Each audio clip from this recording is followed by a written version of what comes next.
ayaw ng Kongreso, kikilos na ang publiko. Target ng isang bagong koalisyon na makakalap ng milyong-milyong pirma para tuluyan ng wakasan ang political dynasty sa bansa. Ang detalye sa agenda report ni Ched Gatchalian. Huwag na tayong maglokohan pa, di ba? Para sa akin, niloloko tayo, na tayo ng version na yan. It's pro-dynasty.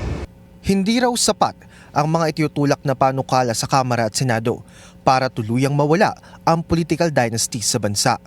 Kaya ang mga grupong kontra-dinastiya, Isang Bayan, Clergy for Good Governance at iba pa, formal nang inilunsad ang Dapat Isa Lang movement. We are going to enact that law through people's initiative because in the Constitution itself, there is a provision that Congress shall provide a system for initiative and referendum to enact national legislation. Paliwanag ng Dapat Isa Lang movement, kapos ang versyon ng Senado at Kamara para tunay na mawala ang dinastiya sa bansa. Tingnan niyo po yung House Bill 8389 na sinusulong po sa House, no?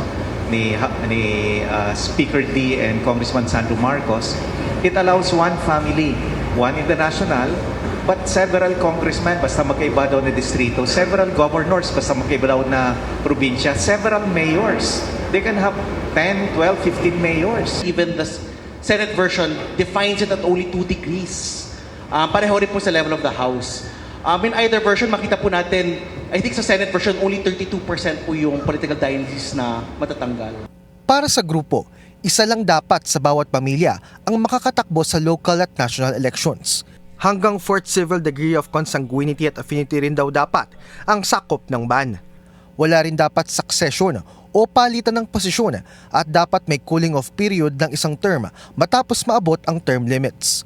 Kailangan makakalap ang petisyon ng boto ng 3% ng populasyon sa bawat distrito at 10% naman ng national registered voters. Matapos noon, isusumite ang petisyon sa Commission on Elections, saka pa lang magkakaroon ng national referendum, kung saan boboto ang mga Pilipino kung payag silang maging batas ang nasa petisyon. Target ng Dapat Isa Lang movement na makuha ang nasa 7.8 milyong boto bago matapos ang taon. 10 years ago, hindi pa po 80% ang lumalabas sa survey na galit sa mga dinastiya. Ngayon po ay wala tayong COVID, mas galit po ang tao, 70 to 80% ng mga tao ay galit na po sa dinastiya. Susubukan daw isabay sa darating pang mga eleksyon ng referendum kapag nakumpleto na ang mga boto. Para sa agenda, Ched Gatchalian, Billionaire News Channel. Mag-follow sa aming mga social media accounts at mag-subscribe sa aming YouTube channel para sa pinakahuli at eksklusibong mga balita.